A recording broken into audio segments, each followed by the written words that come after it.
Bonsoir et bonjour.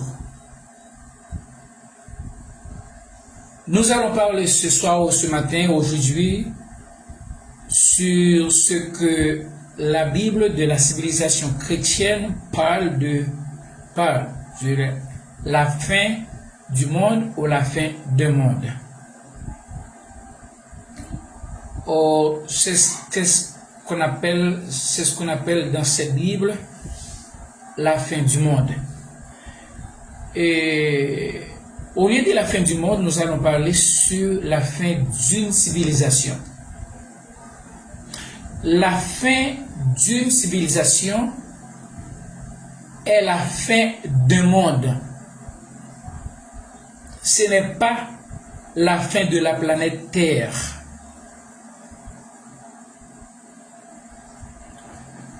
Laquelle n'aura jamais fin. Laissez-moi répéter ce grand morceau-là. La fin d'une civilisation est la fin d'un monde, d'une société ou d'une génération.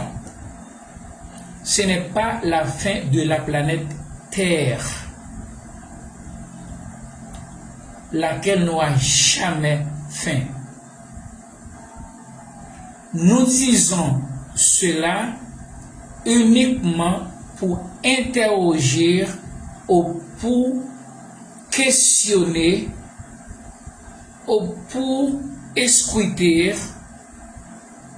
le livre le plus populaire et le plus grand de la civilisation chrétienne, la Bible. Sur le mensonge du soi-disant Pierre, selon lequel la planète Terre et les cieux sont réservés au feu. D'après 2 Pierre 3, le verset 7.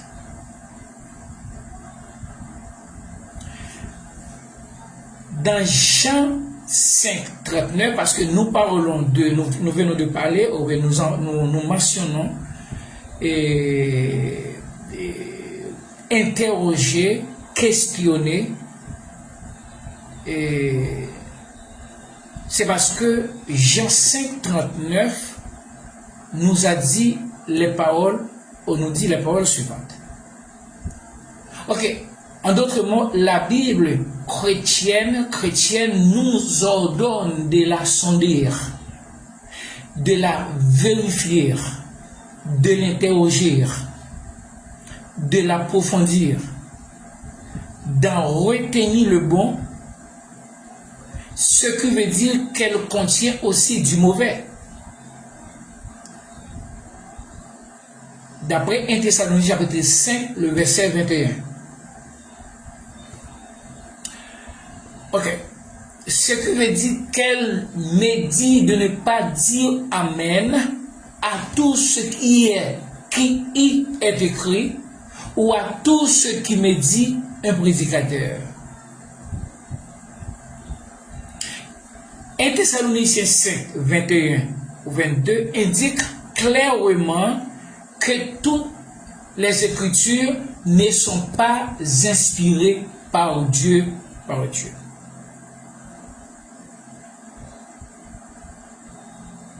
À moins que l'apôtre Paul se contredirait lui-même. Dans 2 Timothée 3, 16,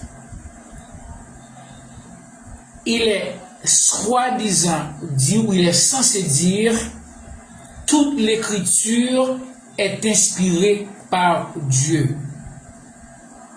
Pourtant, dans 1 Thessaloniciens 5, 21, il m'a lui-même ordonné de bien vérifier l'écriture pour en retenir le bon et en rejeter le mauvais.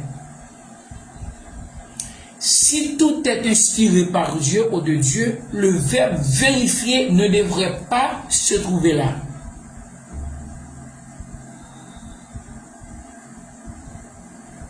En d'autres termes, cette Bible de la civilisation chrétienne n'a pas dans sa nature la vérité absolue.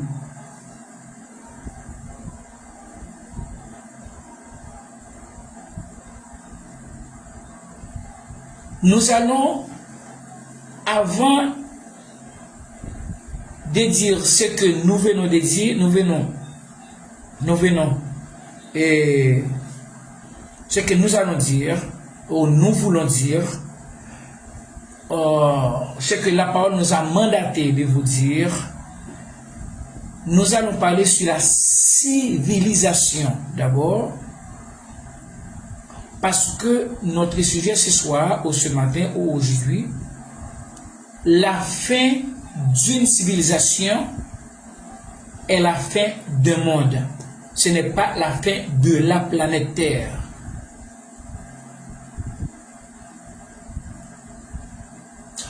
Que désigne la civilisation? La civilisation désigne l'ensemble des coutumes, des connaissances, des arts et des institutions qui constituent le mode de vie d'une société humaine. Laissez-moi répéter ce grand morceau-là.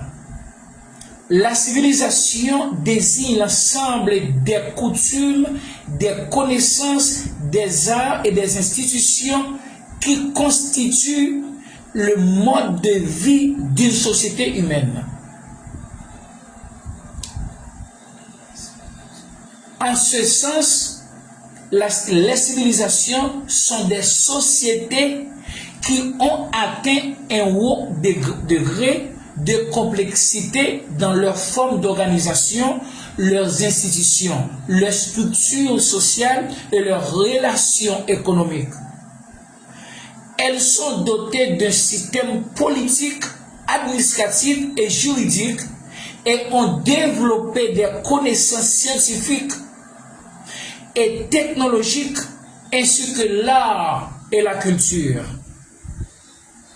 Par conséquent, le concept de civilisation implique nécessairement la présence de la culture et peut être considéré dans de nombreux cas comme son synonyme. En d'autres termes, l'ensemble des croyances, la civilisation, ensemble des croyances, c'est pas une seule croyance, mais des croyances. C'est-à-dire que c'est une civilisation polythéiste aussi.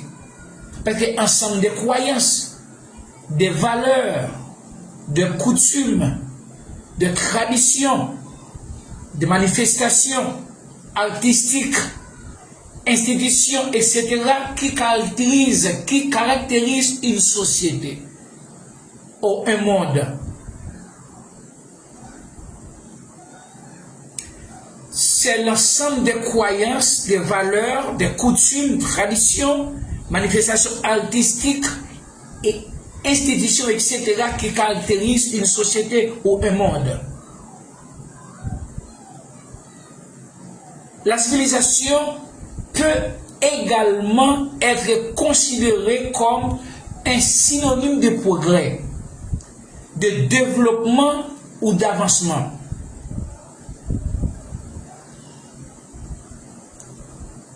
Dans le sens où une société subit un processus de transformation de ses modes de vie, économiquement, politiquement et socialement, qui, par rapport à sa situation antérieure,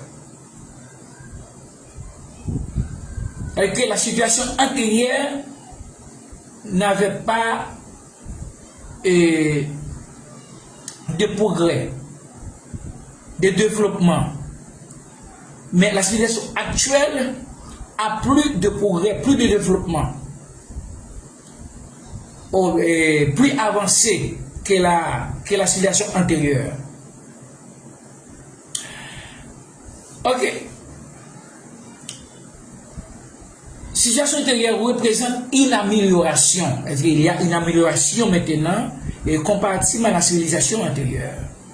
La civilisation désigne également les stades de développement le plus avancé des sociétés humaines, auquel préexistent les états de sauvagerie et de barbarie.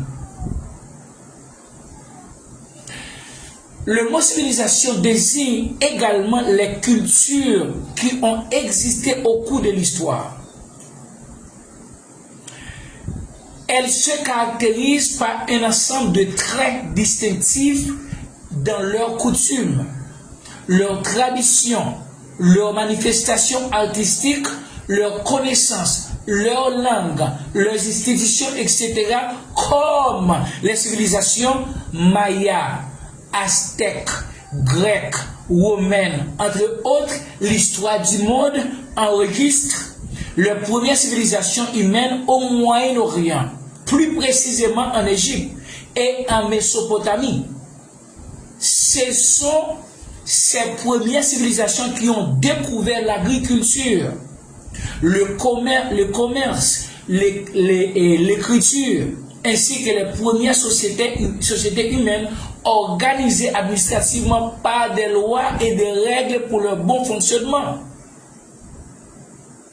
Elles se caractérisent notamment par le fait d'être des civilisations fluviales, c'est-à-dire qu'elles se sont développées autour des bassins de grands fleuves, le Nil pour les Égyptiens, le Tigre et l'Euphrate pour les Mésopotamiens. Maintenant, c'est juste pour vous faire savoir, vous faire voir que toutes les civilisations sont bonnes et ont été programmées par le Créateur. Maintenant, nous allons nous poser cette question. Quelle est la durée d'une civilisation? La durée des civilisations est très variable, allant de quelques siècles à plusieurs millénaires.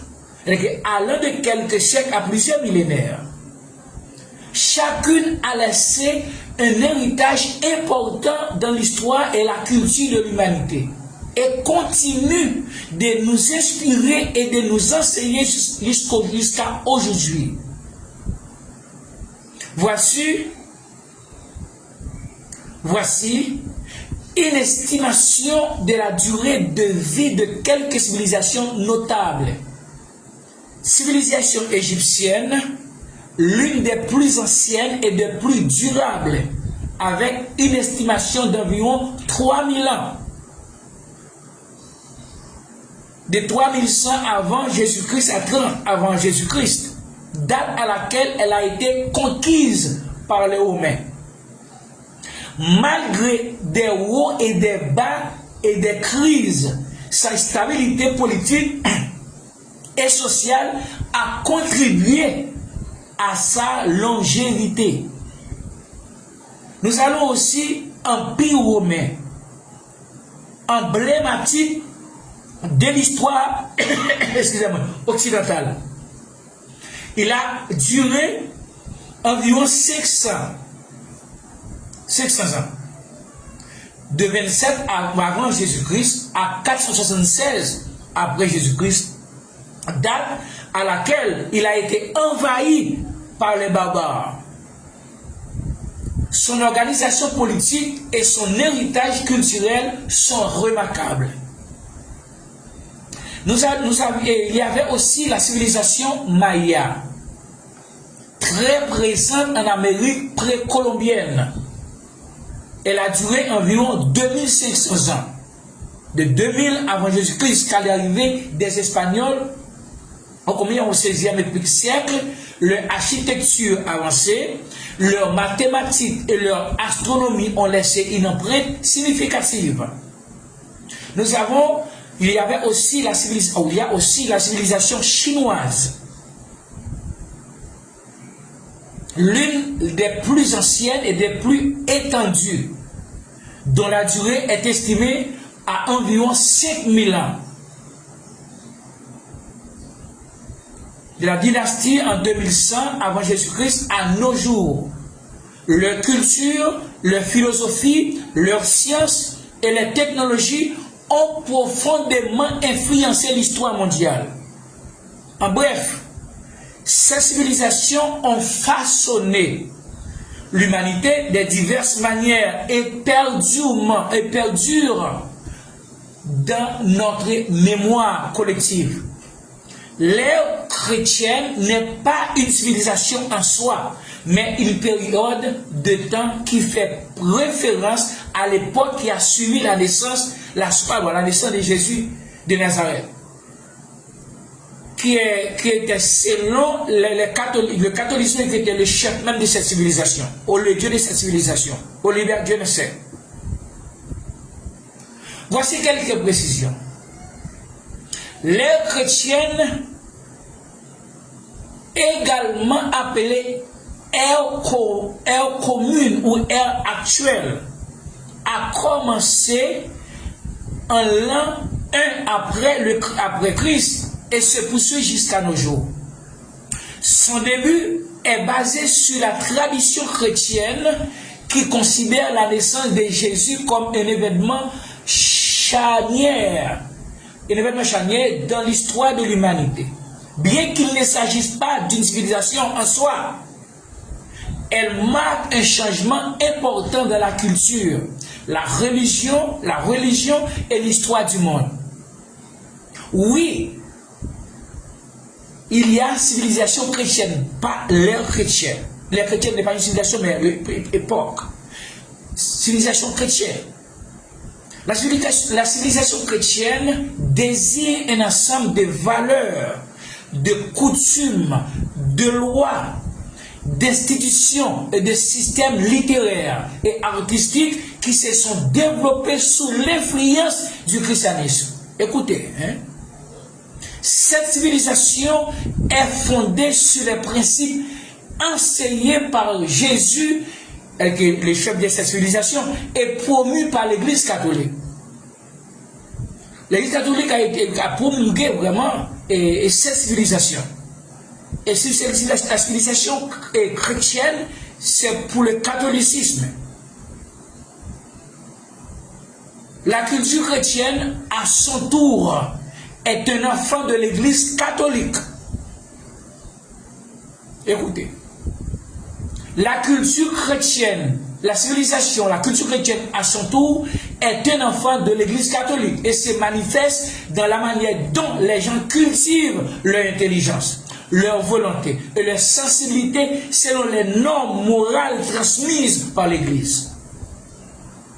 La civilisation chrétienne ou la culture chrétienne est une civilisation ou une culture qui dépasse la sphère religieuse, pratique et croyance religieuse, pour déterminer un corpus de création artistique et littéraire, une conception du monde et un ensemble de coutumes et de pratiques sociales qui peuvent être étudiées à travers l'esthétique ou l'esthétique, l'iconographie et les sciences sociales, surtout d'un point de vue historiographique, anthropologique et sociologique, mais aussi du point de vue de la science politique et de l'histoire des idées. En résumé, l'ère chrétienne est une période de temps, tandis que la civilisation chrétienne désigne l'ensemble des valeurs et des pratiques influencées par le christianisme tout au long de l'histoire. La civilisation chrétienne diabolise toutes les autres civilisations avant et après elle, en prétendant être la meilleure, la spirituelle, la seule de Dieu. Cette civilisation, la chrétienne, qualifie toutes les autres civilisations de polythéistes, de païens, de sataniques, et selon elle, toutes les autres civilisations doivent lui ressembler pour être de Dieu. Quand nous venons de dire que la fin d'une civilisation est la fin d'un monde, quand la Bible de la civilisation, qui est le plus grand livre de cette civilisation, parce qu'il y a beaucoup de livres qui appartiennent à la civilisation chrétienne, à la civilisation chrétienne, ok, Talmud, Torah, Coran, toutes ces Bibles appartiennent à la civilisation chrétienne. Mais le plus grand livre, le plus fameux des civilisations est la Bible. Et la civilisation chrétienne diabolise toutes les autres civilisations en leur cataloguant comme sataniques, polythéistes. Et pour la civilisation chrétienne, toutes les autres civilisations doivent lui ressembler pour être de Dieu.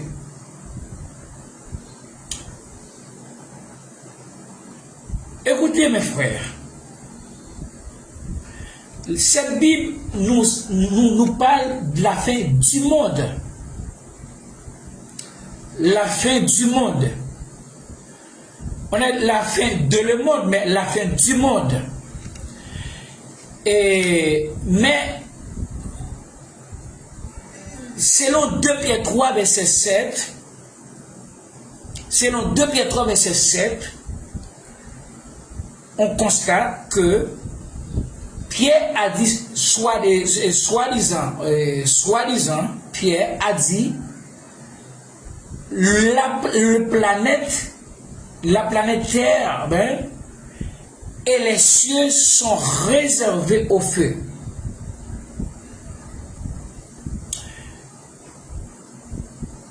Comme cette Bible nous ordonne de lui questionner, de lui vérifier, de lui sonder, de lui approfondir ou bien de lui scruter,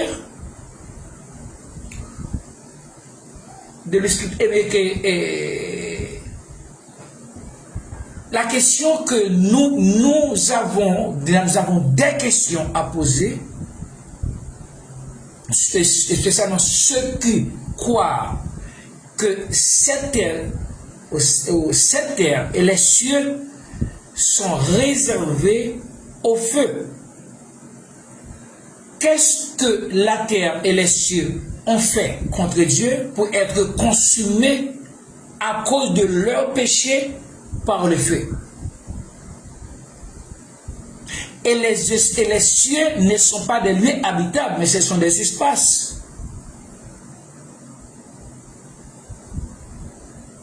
Et qui était le Dieu, qui était le libérateur, le sauveur de la civilisation maya?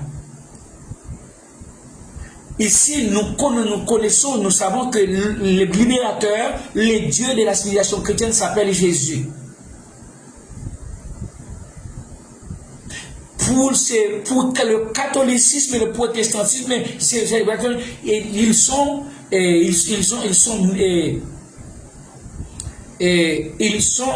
meilleurs.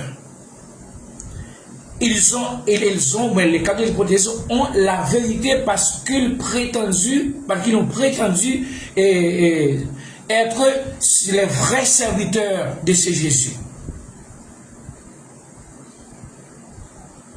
C'est vrai. Parce que si 1 Thessaloniciens 5, 21 m'a dit d'examiner toutes choses, et retenir ce qui est bon, cela veut dire qu'il y a aussi du mauvais dans cette Bible. Et c'est pour cette raison que nous avons dit que nous disons, nous avons déjà dit dans les premiers paragraphes, je crois, et au commencement que selon la soi-disant contradiction de Paul, ou bien la contradiction de Paul, Paul a dit que toute écriture est inspirée par Dieu, de Timothée 3, 16, et le même Paul a dit aussi que examiner toutes choses et retenir ce qui est bon. Si toute écriture était déjà inspirée par Dieu, il n'y a pas de question ici de vérifier cette écriture. De vérifier l'écriture parce qu'elle a été inspirée par Dieu. Et Paul se contredit lui-même, ou se contredit. C'est-à-dire que nous n'avons pas le droit, ou bien l'autorité, ou bien le mandat de dire oui à tout ce que nous lisons dans cette Bible, à tout ce qu'il nous dit, ou les prédicateurs nous disent. Ok, qui étaient les dieux, les libérateurs, les sauveurs de chaque civilisation avant Maya, avant chinoise, avant les autres civilisations que nous connaissons, que nous avons entendu parler? Qui était leur Dieu? Qui était leur sauveur? Qui était le nom de leur Dieu? Était un Jésus, un Paul, un Pierre, un Wilder, un Erling? Et les autres sociétés, ou les autres civilisations, les autres coutumes, les autres croyances avant nous. Ces gens-là n'étaient pas aussi créatures créatures comme nous. Comment s'appelle leur Bible, le livre sacré? Quel était le contenu de chacun de ces livres au sujet des événements eschatologiques ou des événements futurs?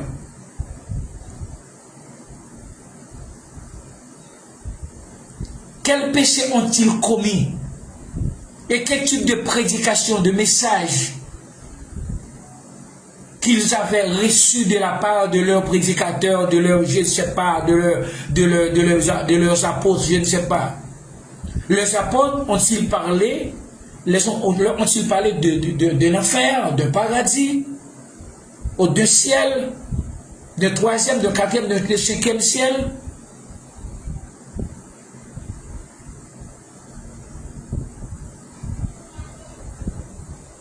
Ici,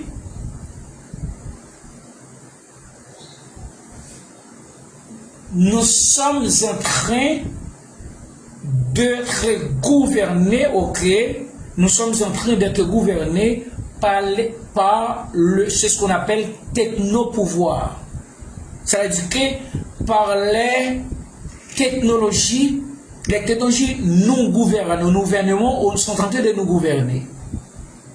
C'est-à-dire que nous sommes sous les seuils d'une autre civilisation.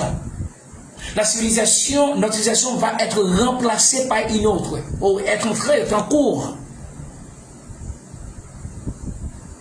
Et avant nous, il y avait ce qu'on appelle les aborigènes.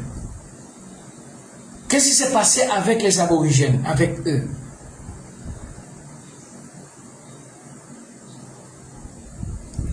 C'est que ce monde a disparu, ou cette société a disparu, ou a été disparu ou éliminé, ou remplacé par notre civilisation, par notre société,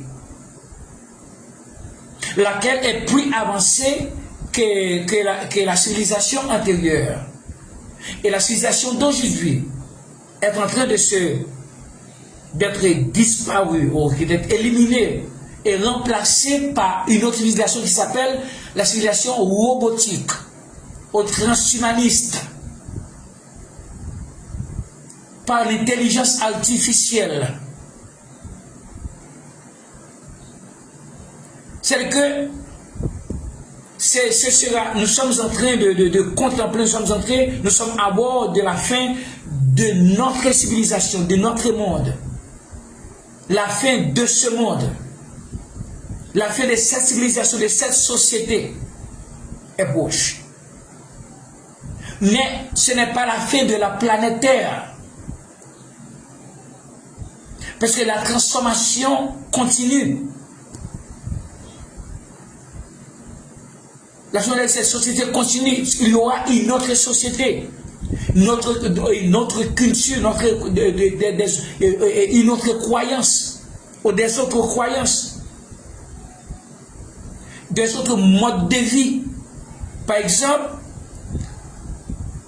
la civilisation robotique, ou l'intelligence artificielle, ou civilisation transhumaniste,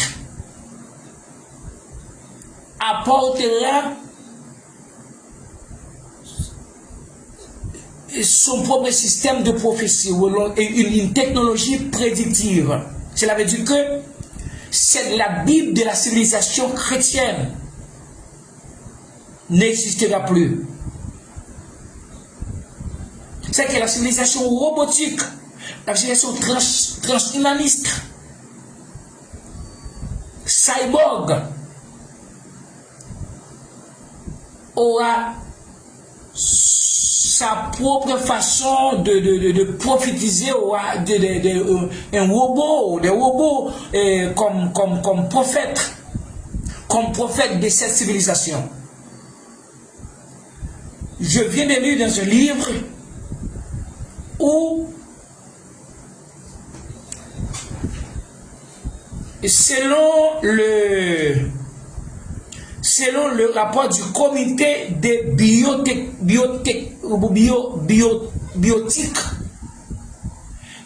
des États-Unis, ce document explique qu'à l'avenir, il n'y aurait plus de frontières entre la médecine thérapeutique et la médecine de maintien. D'ici à 2045, il n'y aura plus de frontières entre robots et humains.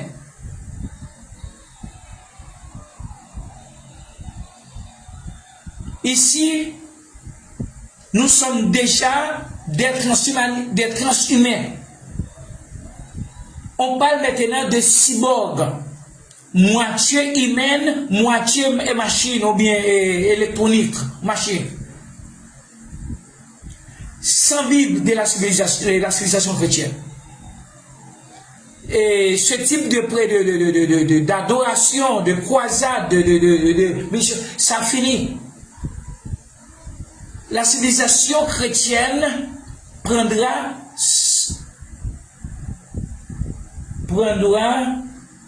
sa fin. Bon, est déjà, c'est le point d'être disparu, ok, et remplacé par la civilisation robotique, par l'intelligence artificielle.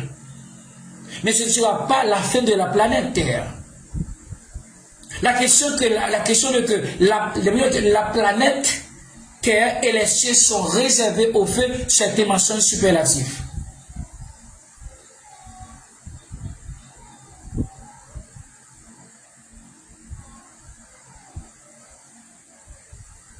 Nous aurons, la planète Terre aura un autre monde qui s'appelle monde transhumaniste, monde robotique, monde cyborg.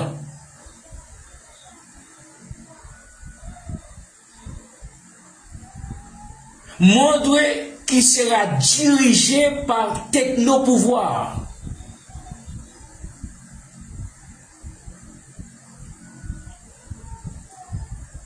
C'est que les soi-disant péchés, ou les soi-disant, je ne vois pas, les soi-disant péchés, les soi-disant bonnes œuvres, et pour aller au ciel, pour aller au paradis, et pour aller, je ne sais pas, et si vous mourrez dans le péché, et dans la désobéissance, vous allez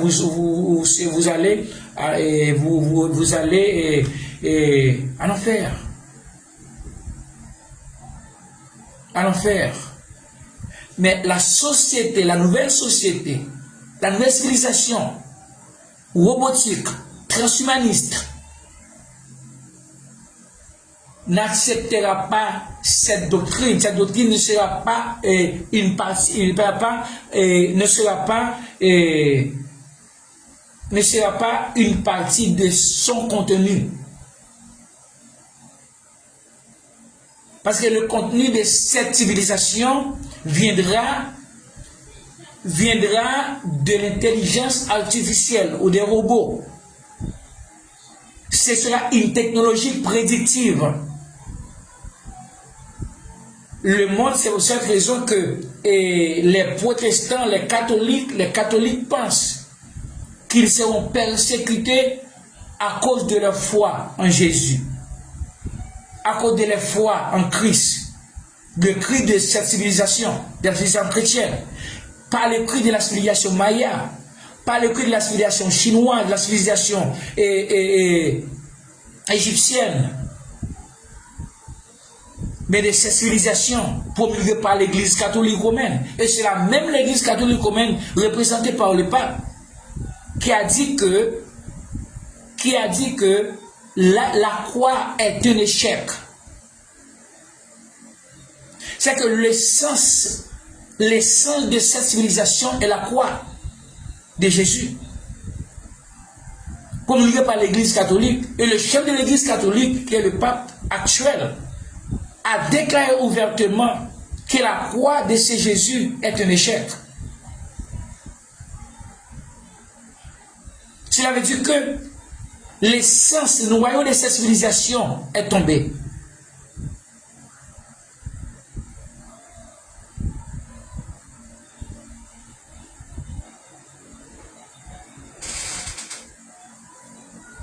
Qu'est-ce que cela veut dire? Cela veut dire que 2 Pierre 3, verset 7 est un mensonge superlatif. Quand il dit la terre, la planète Terre et les cieux sont réservés au feu, pendant que Dieu, le créateur même, ou bien le créateur de toutes choses, par la parole, a dit tout ce qu'il a créé, est bon.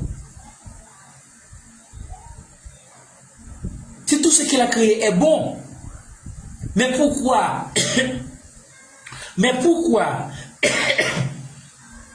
les religions de cette civilisation chrétienne ont catalogué une partie de ces créatures mauvaises?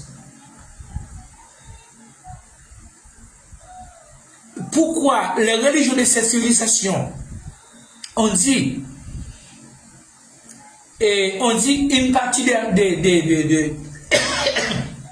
des créatures est mauvaise, va à l'enfer pour ses péchés, pour ses crimes contre Dieu. Et Dieu lui-même, ou le Créateur lui-même, a déclaré tout ce qu'il a créé est bon. Le soi-disant Satan est bon. C'est-à-dire qu'il n'y a pas ce qu'on appelle le péché ou violation. Parce que tout ça qui a été créé par lui est bon, ou est très bon, ou est bon. La civilisation chrétienne diabolise les autres civilisations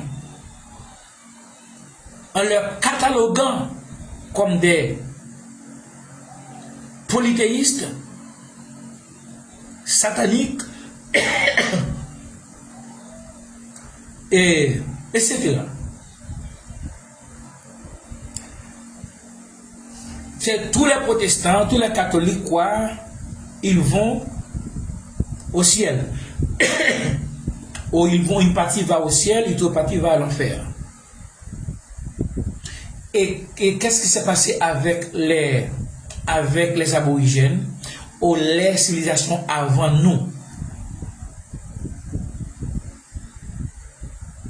Quel a été leur message d'avertissement, le message de futur, le message eschatologique?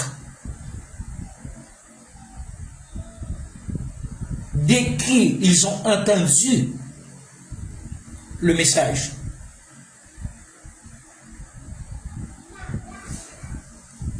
Quelle Bible, quel livre ils ont utilisé?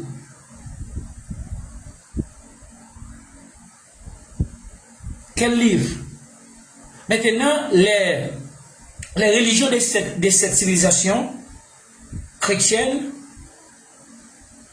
ont leur propre Bible, livre sacré, Coran, Talmud, bah ouais, et la Bible, et il y a des autres que nous avons ici.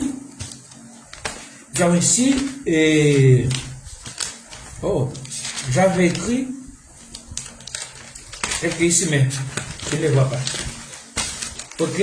Oh voilà, Coran, Torah, Talmud, et Upanishad, Tripitakas, c'est pour les bouddhistes. Coran, c'est pour l'islam. Il y a Rig Veda, c'est pour hindou, la Torah, Talmud, judaïsme, et etc. Mais quel était le livre sacré des aborigènes? Quel était leur prophète? Quel était leur Dieu, leur libérateur? Quel était le lien? Ils passeront l'éternité. S'il y aura une éternité, l'éternité toujours existe toujours. Existe toujours parce que la terre continuera d'être existée. Les planètes, imaginez-vous,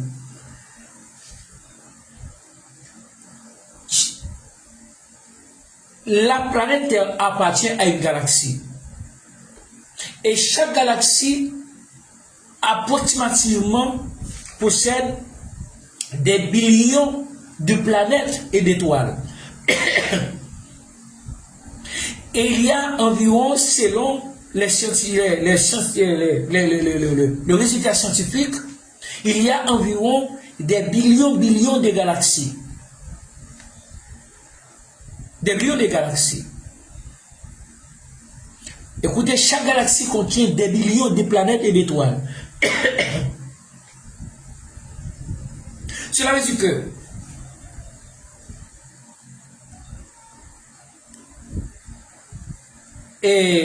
la Terre est une partie de l'univers. Est l'une des planètes qui appartient à une galaxie.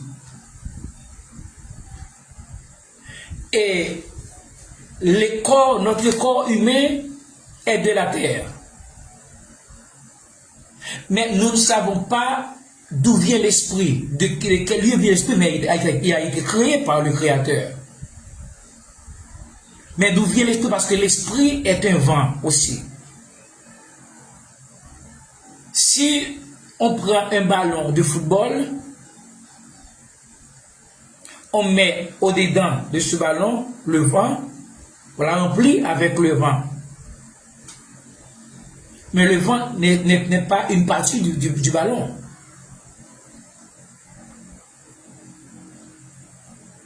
Ok, quand on retire le vent, le ballon est censé non fonctionnel. Il ne va pas fonctionner. Mais on peut mettre le même vent dans un autre ballon.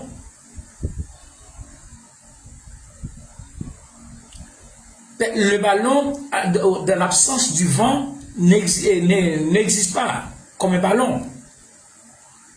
Comme ballon, c'est la façon que enlever ne pas être fonctionnel sans le vent. Et le vent peut aussi rentrer dans un autre ballon pour lui donner de forme. Ok, ça veut dire que le corps humain sans la vie, sans l'esprit, est mort. Et l'esprit peut vivre dans un autre corps, dans un autre espace. Mais c'est que l'esprit aussi n'a pas de couleur, n'a pas de corps, n'a pas de couleur. Ok, il n'a pas de couleur, c'est-à-dire qu'il peut demeurer dans n'importe corps. Un corps blanc, un corps jaune, un corps noir. Ou dans un espace, dans une autre planète. C'est pour cette raison que, c'est pour cela que les catholiques ou les protestants, mais la religion disent qu'on parle de la vie éternelle. Après le départ de l'esprit de l'homme ou de ce vent, on ne sait pas le jour ou l'année ou le siècle nous allons rencontrer ce vent, ou on va rencontrer encore. Non. Ce vent ne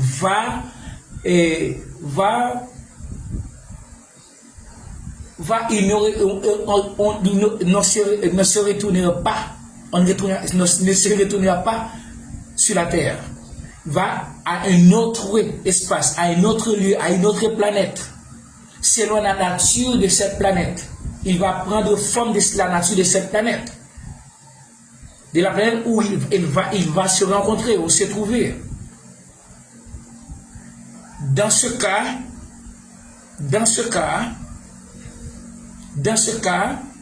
la planète ou la planète Terre continue d'être existée, continue. Mais la société, les coutumes, les croyances et les modes de vie social, oui, et prendre fin. C'est-à-dire que la fin d'une civilisation, c'est la fin de ce monde, ou de cette société, pour être remplacée par une autre civilisation, par une autre société, par un autre monde. Ainsi que les choses vont, il a été toujours comme ça. C'est qu'aucun scientifique peut nous donner exactement la date de la fondation de la création de la terre ou des cieux. Si les scientifiques n'ont pas cette date, cela veut dire que ils ne peuvent pas nous parler de la fin de cette planète. On peut parler de la fin d'une civilisation.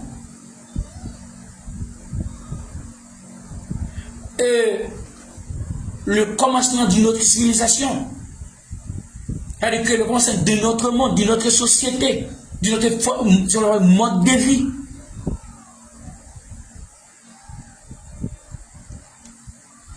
Maintenant, nous sommes entrés dans un autre monde, mais le nôtre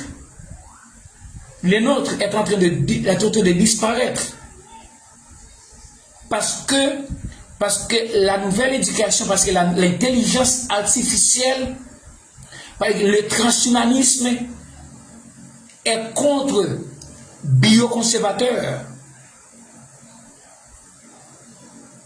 Ici, il y aura des guerres dans le monde. Des guerres dans le monde. Guerre de civilisation. Ok? Et la fin d'une civilisation est la fin du monde, n'est pas la fin de la planète Terre.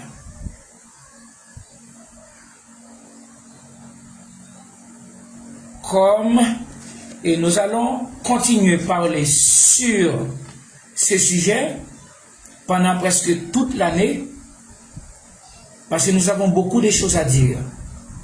Nous avons reçu beaucoup de choses à dire sur ce sujet. Et parce que nous ne croyons pas aussi dans un enlèvement de soi-disant l'Église. Parce que quand on parle de l'enlèvement, on parle de l'enlèvement des esprits. Esprit ne peut pas être limité par l'espace. Il n'y a pas de monde ni pleine pour l'esprit. Il n'y a pas d'en haut ni en bas pour l'esprit. Il n'y a pas de ténèbres et de lumière pour l'esprit.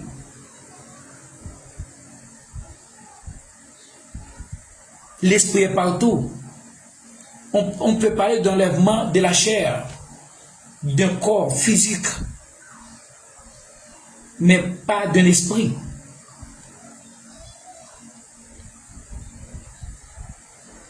L'esprit de sa nature est un vent. Et c'est ce que nous allons parler. Mais nous arrêtons ici pour ce soir. S'il y a des questions, nous sommes prêts pour leur répondre selon le contenu de notre sujet. Et bonne soirée. Selon le contenu de la volonté de la parole qui est le chef de toute la création. Bonsoir.